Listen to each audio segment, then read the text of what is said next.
Salut les Tesla fans, je suis très content de vous retrouver. On est au superchargeur d'Aix-en-Provence. Voilà, il n'y a personne. Et aujourd'hui, on va parler supercharge. Justement, on va faire un petit point sur la supercharge. Alors, on va commencer tout de suite à charger la voiture parce que la première nouveauté, c'est que Tesla a upgradé, a mis à jour son réseau de superchargeurs en France. Et donc, désormais, il délivre jusqu'à 145 kW au lieu de 118. Donc, c'est parti, on branche tout de suite la voiture pour vérifier. Alors, petit rappel sur les superchargeurs, ça va être un peu aussi informatif cette vidéo. Il y a deux prises, d'accord. Il y a une T2, voilà, et il y a la CCS. Donc la T2 est faite pour les modèles S et les modèles X. Attention, c'est une T2 modifiée, c'est-à-dire qu'en fait, elle va délivrer du courant continu, les superchargeurs. Ici, on voit les armoires qui transforment le courant alternatif reçu par EDF en courant continu. Et donc, évidemment, cette T2 modifiée reçoit du courant continu. Donc, ne la branchez pas sur une modèle 3, ça ne sert à rien.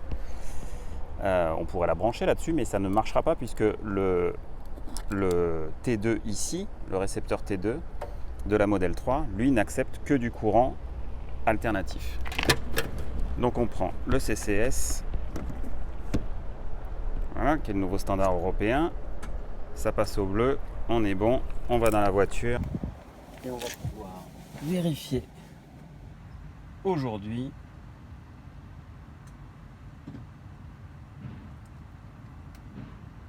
à combien de kilowatts ça dépote. Allez, on est parti. Allez Tesla, on monte jusqu'à 145.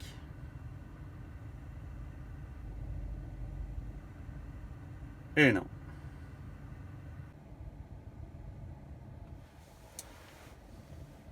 Donc pour les 145 kW, ça ne sera pas encore pour aujourd'hui. Je n'ai que 113. Actuellement, ça m'étonnerait que ça grimpe au-dessus, mais c'est pas grave, on verra. Par contre, la nouveauté, c'est que voilà, j'ai fini ma période de 6 mois de supercharge gratuite offerte quand j'ai acheté la voiture. Et donc désormais, je paye. Et donc on voit effectivement le compteur qui s'incrémente. 2 kWh de chargé. 24 centimes le kilowattheure, ça fait 48 centimes. Alors normalement ils doivent rien me débiter parce que j'ai des kilomètres gratuits grâce au parrainage et je vous remercie tous mes filleuls. Donc j'ai effectivement des kilomètres gratuits à dépenser, mais on voit quand même le prix s'afficher de la recharge. Et voilà, bon ça sera pas 145 kW de puissance, c'est pas grave, ça viendra. Alors parlons un peu de la supercharge. Donc Tesla a mis en place un réseau de superchargeurs dans le monde entier, dans beaucoup de pays où Tesla est présent, en Europe, dans la plupart des pays, tous ceux qui nous entourent en tout cas, jusqu'en Roumanie aujourd'hui, en Pologne, les premiers en Russie, bon bref. Il y a une carte, je vous mettrai un lien si vous voulez aller voir ça. Donc il y a un réseau de superchargeurs qui est accessible à tous les véhicules Tesla et uniquement aux véhicules Tesla, donc aucun autre véhicule qui n'est pas de la marque Tesla ne peut y accéder et les Roadster génération 1 ne peuvent pas y accéder non plus. Donc c'est pour les modèles S, les modèles X et les modèles 3. Et maintenant, côté prix, donc il y a des différences. Alors on va commencer par la modèle 3 parce que c'est là que c'est le plus simple.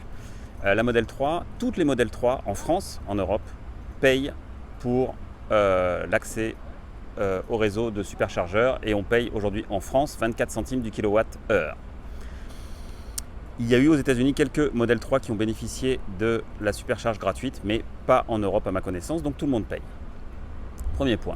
Deuxième point, si vous avez utilisé un lien de parrainage, et vous pouvez utiliser le mien, évidemment, vous avez pu bénéficier, ou vous allez bénéficier de 1500 km minimum de supercharge gratuite. Donc dans ce cas-là, effectivement, vous pouvez venir sur le réseau et charger gratuitement, et Tesla va décompter ça, et une fois que vous avez épuisé votre crédit, et bien dans ce cas-là, chaque nouvelle charge est facturée directement sur la carte bancaire que vous renseignez sur votre compte Tesla. Si vous n'avez pas de carte bancaire enregistrée ou si la carte n'est pas valide, dans ce cas-là, vous ne pouvez plus charger sur le réseau. Donc ça, c'est les modèles 3, c'est très simple. 24 centimes du kilowattheure, toutes les modèles 3 payent. Okay, sauf si vous avez du crédit de supercharge par le parrainage ou parce que vous parrainez aussi. Dans ce cas-là, vous gagnez du crédit de supercharge. Les modèles S et les modèles X, c'est un peu plus compliqué. Alors, les modèles S... alors ce qui est simple, c'est qu'avant le printemps 2017, toutes les modèles S avaient accès à la supercharge gratuite, illimitée et transférable à tous les propriétaires. Donc c'est la voiture qui bénéficie, d'accord ?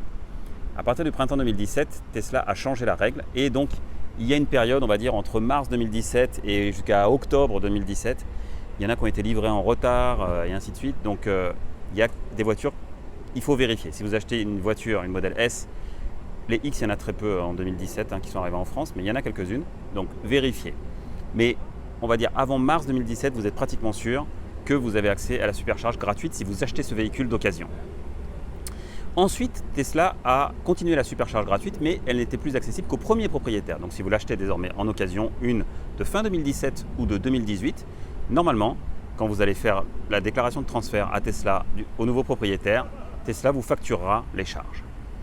Et puis ensuite, fin d'année 2018 jusqu'à début d'année 2019, il n'y avait plus de supercharge gratuite, comme la Model 3. Donc là, il y a des modèles S et des modèles X qui payent leur supercharge depuis le jour d'acquisition. Et enfin, avec l'arrivée de ce qu'on appelle les Raven, donc la nouvelle génération de modèle S, modèle X avec des moteurs qui utilisent la même technologie que sur la Model 3, et bien là, Tesla vient de réintroduire à nouveau la supercharge gratuite. Alors c'est pas lié au Raven, attention, pas forcément, parce qu'il y a toujours des écarts des fois de livraison. Donc on va dire que depuis 3 semaines environ, désormais, il y a nouveau supercharge gratuite pour le premier propriétaire. Et pour une durée limitée, on ne sait pas, c'est pas très clair. Donc ça, si vous avez des retours là-dessus, je suis preneur d'informations. Voilà un petit peu pour l'histoire entre modèle S et modèle X. Donc si vous achetez une modèle S neuve aujourd'hui, vous avez la supercharge gratuite pour vous, mais vous ne pourrez pas la transférer. Si vous achetez une modèle S d'occasion avant 2017, avant mars 2017, vous avez la supercharge gratuite parce que c'est la voiture qui en bénéficie. Alors j'avais fait une vidéo de comparaison modèle S, modèle 3, modèle S d'occasion ou modèle 3 neuve. Je vous mets le lien là dans la vidéo. C'est sûr que la supercharge, voilà, c'est un des critères importants et pour beaucoup de gens et dans l'inconscient, on va dire collectif, évidemment ne plus payer, avoir accès à un réseau gratuit d'énergie et ne plus payer pour ses déplacements, c'est révolutionnaire. Et ça a été un coup très très fort du marketing de Tesla de faire ça. Ça coûte évidemment beaucoup d'argent à Tesla, mais c'est sûr que quand on voit ce qu'on paye, puisqu'on vient tous de voitures thermiques avant, accéder gratuitement à l'électricité, c'est génial. Mais au final, pour la plupart d'entre nous, finalement, c'est très peu d'argent à l'année. D'accord, on va dire que c'est peut-être 200 € maximum. Puisque si vous payez 24 centimes du kilowattheure, d'accord, sur une Model 3, la batterie fait 75 kWh. Mais vous n'arrivez jamais à 0, vous repartez jamais à 100. Donc on va dire que vous chargez 75%, donc les 3 quarts. D'accord. Alors mince, les 3 quarts de 75 kW, je me complique la tête. Alors attendez, 0,75 x 0,75.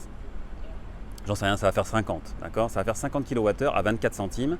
50 kWh à 24 centimes, 25, 12,5 €, d'accord. Donc la charge va vous coûter environ 12,5 € pour recharger 80%. Combien de fois vous allez faire ça? Pas tant que ça, hein. Alors, on fait ça l'été pour les voyages, ainsi de suite, on vient une fois de temps en temps. Mais le principe, si vous avez un domicile, enfin si vous avez une maison individuelle ou bien un appartement mais avec un parking dans lequel il y a l'électricité, c'est le plus avantageux de charger chez vous. D'accord, vous payez moins cher, on paye aujourd'hui 13 à 14 centimes le kilowattheure en heure creuse avec EDF. Donc voilà, vous divisez le coût à peu près par 2 par rapport aux 24 centimes de Tesla. D'accord. Donc c'est plus intéressant de charger chez soi déjà financièrement, et puis c'est ce qu'on fait, comme ça on a le plein et comme ça on peut voyager tranquille. Enfin on peut faire tous les jours ses trajets domicile-travail par exemple, sans difficulté. Et puis quand on fait un grand voyage, on a le réseau de superchargeurs qui est là. Bon, maintenant vous habitez peut-être dans un appartement et vous n'avez pas de point de recharge, et dans ce cas, vous voulez une Tesla et vous savez qu'il y a un superchargeur qui est pas loin de chez vous. Dans ce cas-là, si vous prenez une modèle S, c'est sûr que vous pourrez venir charger tous les jours, toutes les semaines ou ainsi de suite, gratuitement. Si vous prenez une modèle S d'occasion, comme je l'ai expliqué avant, avec la supercharge gratuite et qu'elle vous est transférée, ou que la voiture en bénéficie. Donc c'est à vous d'évaluer, mais honnêtement, le coût de supercharge n'est pas si important que ça, sauf évidemment taxi, VTC, là on parle d'un autre monde, mais pour ceux qui utilisent leur voiture pour leur déplacement, voilà, c'est quelque chose à évaluer. Mais ne pensez pas que finalement c'est un avantage si considérable que ça en termes de gains financiers. Alors ce qui est absolument génial avec la supercharge, et c'est pour ça qu'on l'adore et qu'on est tellement content de venir y charger, c'est sa simplicité. Vous avez vu, on prend un connecteur, on le met dans la voiture dialogue avec le connecteur pour que Tesla puisse vérifier quelle voiture vient charger, et c'est tout. Il n'y a pas d'écran, il n'y a rien, et la puissance elle est disponible. On sait dans la voiture s'il y a des places disponibles sur les superchargeurs avant d'arriver. S'il y en a qui sont en panne, mais c'est toujours un ou deux, donc ça marche par deux, les superchargeurs, ici les bornes. Donc elles sont identifiées. Là, vous avez la 1B, donc il y avait la 1A qui est à côté. D'accord. Donc voilà, elles marchent ensemble. Donc des fois, elles peuvent tomber en panne, ces deux-là, mais il vous en reste 6 autres. Enfin voilà, c'est quelque chose qui est très fiable, qui marche très bien, qui n'est pas saturé. Le réseau est bien dimensionné. On a vu là, fin août, 15 août, il y a eu quelques saturations sur Clermont-Ferrand, Le Mans. Voilà, c'est ce que j'ai vu passer. Où il y avait un petit peu d'attente. Bon, ça arrive, mais ça arrive aussi quand on a une voiture thermique et qu'on descend sur l'autoroute A7. Les stations essence sont prises d'assaut. Voilà, donc c'est vrai qu'on l'aime ce réseau parce qu'il est d'une simplicité enfantine. Il est fiable, on y vient, on sait que ça marche, on a la puissance délivrée. Et puis désormais, on va avoir jusqu'à 145 kW de puissance au lieu de 118 qu'on avait auparavant. Donc ça fait une différence d'environ 20%. Donc en petit calcul, je pense qu'on devrait gagner 3 à 4 minutes peut-être de charge sur les 25 minutes nécessaires pour remonter, on va dire, de 10 à 70%. Mais on fera une courbe de charge plutôt. Mais voilà, 350 km de rechargé. On va arrêter la recharge maintenant. On voit qu'on a un coût de 12,72 €. Ça permet de répondre à ceux qui me demandaient quel était le coût pour un plein ou en nombre de kilomètres. Donc voilà, il suffit de faire ensuite une simple division puisque c'est tout à fait linéaire. Donc on a récupéré 350 km, soit environ 70% de la charge de la batterie, d'accord, de 16 à 86%. Ce qui correspond, donc la batterie pour rappel fait 75 kWh. C'est beaucoup de chiffres, je suis désolé, j'espère que vous me suivez. 75 kWh, donc là on en a récupéré 53 kWh, donc pour un coût de 12,72 €. Et vous voyez ici dans ce tableau, je l'ai normalisé ensuite selon les vitesses, évidemment, pour voir le coût au 100 km selon la vitesse dont on roule. Donc sur autoroute, par exemple, ça revient ici à un coût de 4,30 € en supercharge et seulement 2,60 € si on faisait la même chose, mais si on récupérait, cette fois-ci, si on chargeait à la maison en heure creuse, comme je vous l'ai dit avant, c'est moins cher. Voilà, donc on voit que les coûts sont quand même très bas, même en roulant à 130 km/h sur autoroute, on a un coût de 2,60 € au 100 km. C'est-à-dire moins de 2 litres au 100, d'accord, sur de la charge à la maison et moins de 3 litres au 100, 3 litres d'essence, évidemment, pour faire des comparaisons avec les thermiques, d'accord. Donc on voit quand même qu'on est sur une voiture qui est extrêmement efficace et dont le coût de revient aujourd'hui de l'énergie que l'on met dedans est bien inférieur au coût de revient d'une voiture thermique. Voilà, si vous avez des questions, n'hésitez pas à me les poser dessous dans les commentaires. Si vous êtes prêt à acheter une voiture, n'hésitez pas à utiliser un lien de parrainage et vous avez le mien qui s'inscrit ici ou bien qui est présent en lien cliquable dans le descriptif de cette vidéo. Voilà, un petit pouce bleu, ça fait toujours plaisir. N'hésitez pas à vous abonner à la chaîne si vous ne l'êtes pas. Et puis à très bientôt pour des nouvelles vidéos sur Tesla, évidemment. Le petit bonus du jour, inspiré par Grégory qui va bientôt partir sur un voyage. Il va mettre sa voiture sur un ferry et il me demandait comment être sûr que le voyage va bien se passer. Et effectivement, ça m'est arrivé aussi. Et dès que j'étais installé et dès que le bateau est parti, les voitures, énormément de voitures, c'est absolument incroyable, se mettent en alarme puisque elles croient qu'il y a un soulèvement. Et donc aujourd'hui, beaucoup de voitures ont des alarmes anti-soulèvement. La Tesla Model 3, là évidemment aussi, la Model S aussi, puisque j'avais une Model S à l'époque. Là aussi, et donc on reçoit tout de suite une alarme en fait sur son téléphone qui dit que la voiture dit que l'alarme s'est déclenchée. Donc ce qui est gênant, et j'ai pu descendre dans le bateau pour aller désactiver l'alarme. Donc voilà, faites-le avant. Ça se passe dans les réglages évidemment, et on va. Alors je voulais vous montrer deux choses. Déjà sur la navigation, on peut demander à éviter les ferries pour ne pas les prendre. Voilà, mais ça c'est juste pour la blague. Donc on part, on met sa voiture sur le ferry.